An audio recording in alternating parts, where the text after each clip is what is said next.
All right, so gonna read a little bit more from this book by the founder of Freemasonry, or the pretty much the most prominent founder of Freemasonry, at least. He wrote the constitutions of the Grand Lodge of England, and he was a Scottish minister, Presbyterian minister from the Church of Scotland, and he ministered to the large Scottish population in London, and he was a Grand Master of a Masonic Lodge in London. So anyway, this book is from 1739, I believe. So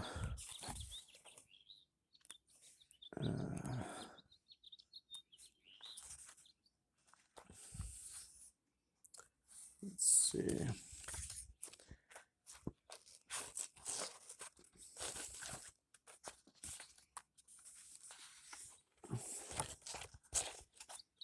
All right, so it's talking about,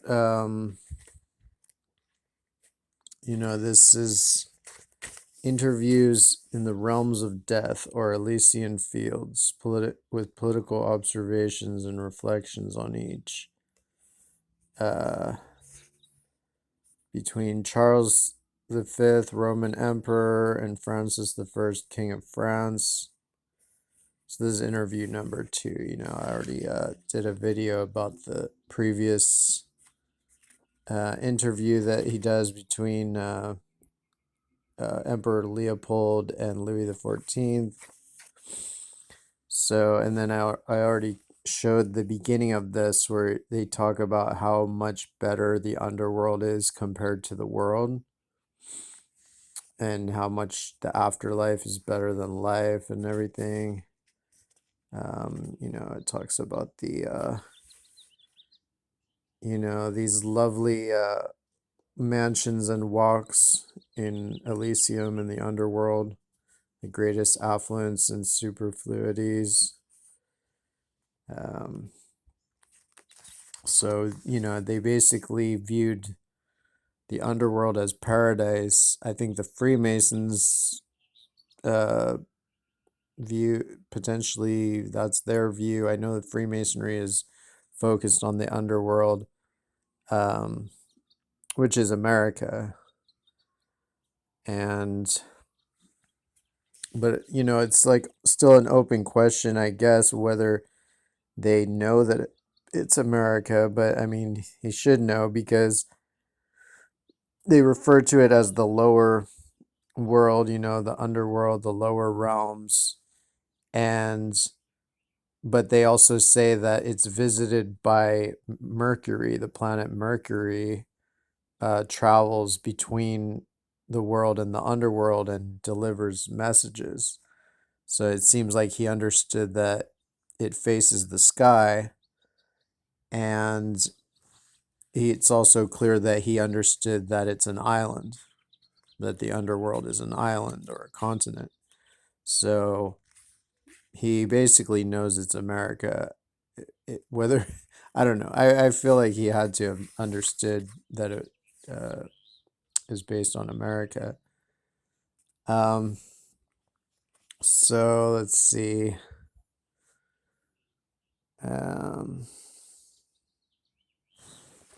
So it's talking about how, let's see, how it's a pretty good message, I guess. It's saying, just that imperialism sucks, and so is therefore a false position that there is any real pleasure in gaining victories by fighting bloody battles. For no potentate should undertake wars, but for the honor of God, the preservation of his own person, and the safety of his subjects, particularly when they are threatened by foreign powers, or for the saving of his injured honor, and when he cannot help it, but is constrained and forced to shed blood, which by no means can be agreeable to a generous mind, who will naturally decline that province. Uh, that province. Would it not be very surprising to look, if possible, into the heart of a warlike prince when just putting his army in order of battle, especially in a dubious and dangerous case? Should we not see him filled with much fear and little hope, dreadful wrath and fury, perplexing anger and confusion? If the battle is lost, shame and despair are like to overset him. If victory be gained, yet can he not in a short time compose himself again. Besides that, the victory is generally mixed with such unhappy circumstances and even such considerable losses on the victor's part, and attended with such growing cares and towering projects too, that may never take effect, that the joy of the conquest is much embittered and impaired. And what mighty pleasure can the conqueror conceive in the bloodshed, losses, griefs, and lamentations of the unfortunate people subdued by his victorious sword, who are never or seldom the cause of the war, and truly deserve his generous pity and princely clemency rather than his triumph? I wonder much you can talk of potentates who could have all their heart's desire, and would fain know who these are, for I doubt there was never such a one upon earth. I'm sure I was one of the most potent in the world, yet I well remember my frequent disappointments, and that I often miscarried and failed of those things upon which I had set my heart's desire. And even yourself, having been likewise a crowned head and almost equal to me in power and grandeur, can you boast of having always enjoyed what you wished for? Have you already forgot how eager and sanguine you was for possessing the Duchy of Milan, which you could never recover after I had once wrested it from you? And in many other very considerable projects we must own, we both failed of our heart's desire, our political conceptions proving often abortive. But the mortals themselves can well explain the inconstancy of temporal affairs, and prove there is no defense against it, even by indisputable evidence everywhere upon earth, besides the instances we have in Holy Writ. Where is the great city and tower of Babel, that was erected by the most of Noah's offspring, joined together to make to themselves a name, and to prevent their dispersion, of both which they were miserably disappointed? Where are all the great cities built by Nimrod and his successors? Where is the navigation of the Phoenicians, the scepter and lawgiver of Judah, uh, the holy and magnificent city and temple of Jerusalem, whose description transcended human skill? Where are the institutions of Moses and his costly way of worship now observed?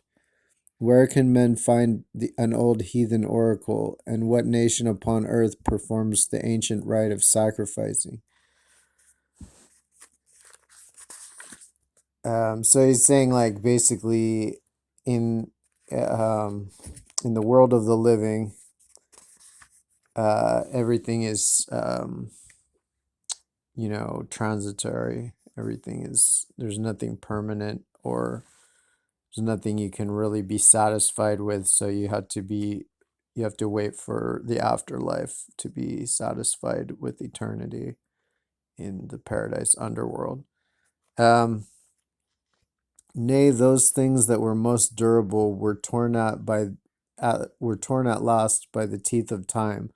For excepting one or two of the pyramids of Egypt, which stood when we reigned upon earth, when so this is the emperor of the Holy Roman Emperor talking. So I think he reigned during the either the 1500s or the 1400s, or maybe earlier actually. I'm not sure.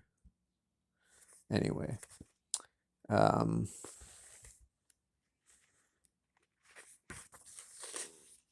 Charles V and Francis the First.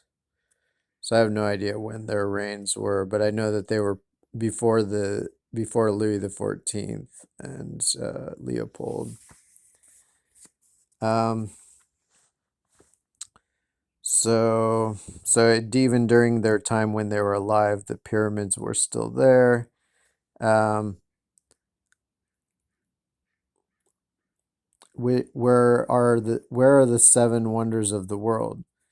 These and so he lists like these other wonders of the world, like the other monstrous pyramids of solid marble, whereof one was so big that in perfecting it,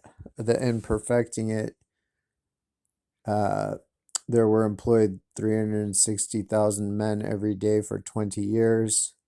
The temple of Diana at Ephesus, the um, or yeah, Ephesus, the mistress of Lesser Asia, burnt down by a vile fellow for the lust of being talked of in after times, for which historians have in just revenge concealed his name. The night that Alexander the Great was born, and when the goddess was so deeply engaged at the young hero's birth that she had no leisure to preserve her temple. The walls. So that's interesting that he's, basically he's talking about goddesses and stuff, like as if it's as if that's real. So maybe, there is that degree of paganism in Freemasonry. Um, or it's maybe just in the way of just quoting what was said about it, or kind of a mix of the two. The walls of Babylon, built by the glorious Nebuchadnezzar with lofty towers and hanging gardens, encompass 480 furlongs, or 66 British miles, the largest, the strongest, the most curious and costly upon earth. Um, and also, by the way, the Diana of Ephesus, I think she's the one who has hella boobs. She's like, there's these beautiful statues, but they have like just like dozens of boobs. It's kind of alien, cool, like alien chick or something. The mausoleum or tomb of Mausolus, king of Caria, erected by Artemisia in his mournful widow, has the splendid evidence of her love to his memory, of the finest marble with columns of the best sculpture and glorious arches, whence the tomb of any great man is still called mausoleum. The Tower of Pharos, a most splendid lighthouse erected at the harbor of Alexandria by the learned king of Egypt, Ptolemaeus Philadelphus. So these are all things that were already destroyed before his time. So he lived hundreds of years ago before us. And even in his time, all these ancient wonders of the world had been destroyed and were basically gone. Um, so, um, the statue of Jupiter Olympius sitting in his temple in Achaia, made of innumerable small pieces of porphyry. The great Colossus of Rhodes, made of metal. Rhodes is like an island in the Mediterranean.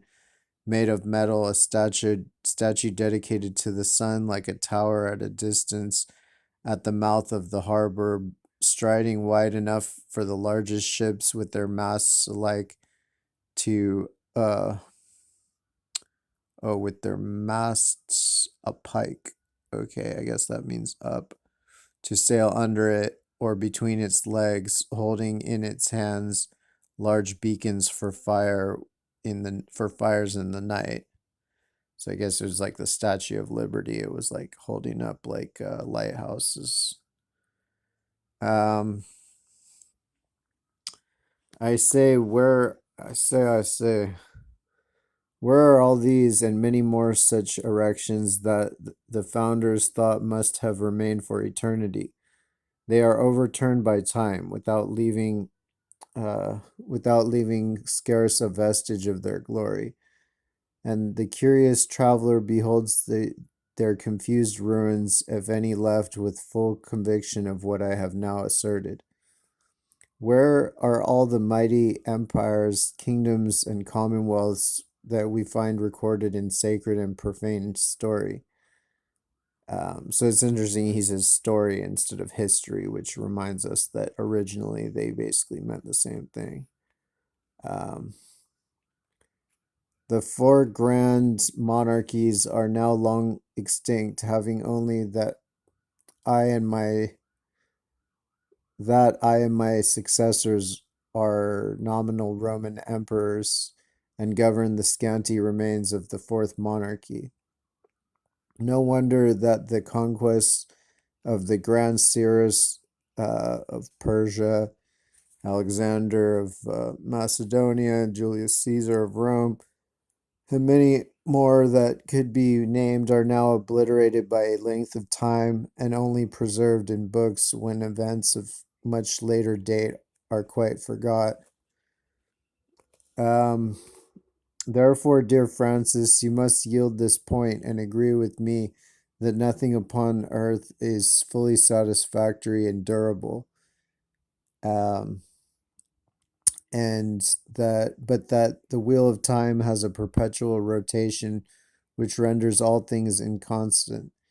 Nay, if one from our Elysium could possibly return to the earth, how amazed and confounded must he be upon viewing the vast alterations since his death, perhaps only 50 years ago. For cities famous in his time he would find quite in another form, or depopulated. Young and beautiful faces full of wrinkles and deformed. Other customs, other modes and fashions from the court and to the kitchen, other shapes of apparel, and other methods of preparing entertainments, a quite different pronunciation of the languages, and other manners in common address and conversation than what were in use in his time, besides the prodigious changes he might observe in the affairs of state, in religion, and in families. How many little families boasting of their upstart nobility, being since his time only risen from their low sphere, whose forefathers perhaps were his meanest vassals or worse, and how many ancient families, formerly grand and flourishing, now reduced to poverty and obscurity. I speak these things not from envy. No, I am dead, and envy is also dead with me, but only to prove my assertion that everything upon earth is changeable, inconstant, vain, and transitory.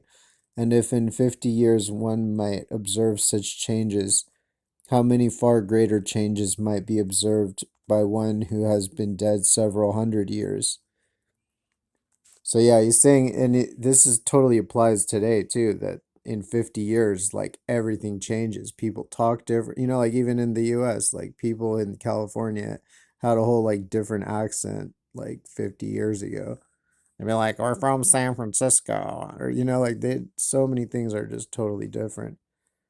Um, the so la la la. And if in 50 years one might observe such changes, how many far greater changes might be observed by one that has been dead several hundred years ago if he should return to the earth? Uh, would he not be much more surprised at the present state of the world and scarce able to remember the one province, town, or family in his native country, or to pronounce the language of its present inhabitants? Do you think that the Emperor Augustus would know now the city of Rome, or at least would he readily find the place of his palace there? Would Cicero, Virgil, and Horace understand the modern pronunciation of Latin? No, I don't believe it, but rather think that they, with the ancient Jews and Greeks, would be laughed at as barbarians. Nay, even with your old French and I with my 7 languages, which I spoke tolerably well, would be both despised as uncouth and unfashionable fellows by the present age. Oh, misery, confusion, and vanity. Um, so I'm just gonna skip to, in case it cuts me off somehow, but the one important part is here where it talks about shoals of diseased arrive daily on our coasts. So our coasts, that means they acknowledge that the underworld is an island and that it's reached by, how do you arrive on a coast? You arrive on a coast by sailing across the ocean. So, he did understand basically the ancient cosmology of the underworld. So he either knew it was America, or at the very least, he had everything requisite to determine that it was America. Quelle philosophie. So this is the French dude. I own indeed you judge aright in the main. Nevertheless, you must also own, it appears by the frequent accounts brought us from the earth. So the earth, when they say the earth, it might be this idea that there's the world and there's the underworld, there's the earth and there's the under earth, there's the chthon and the thon and the chthon or something. I think chthonic, or I don't know how you pronounce it, but the Greek name for underworld is like chthonic. So there's like thon and chthon. Thon is earth and chthon is under earth. So that might be the kind of way that he's using the term earth to be like, from the Afro-Eurasian perspective, since he's a European, for him the earth is Afro-Eurasia and then the under earth is where he is. So anyway,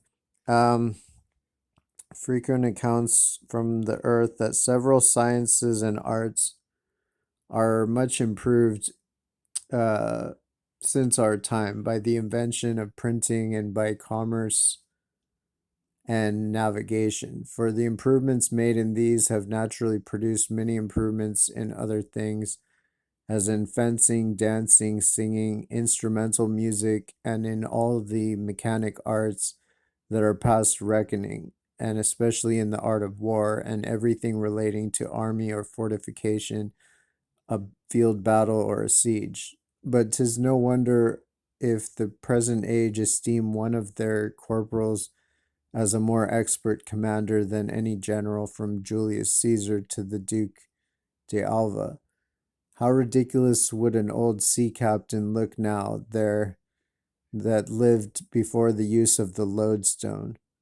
Would he not be confounded to see a little cabin boy teaching him how to pass the tropics without coasting?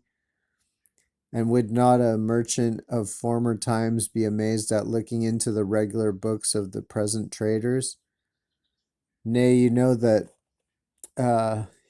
are told that everywhere the method of study is altered for the better, and most gentlemen are now students of mathematics, which perhaps has occasioned most of the modern improvements in other things.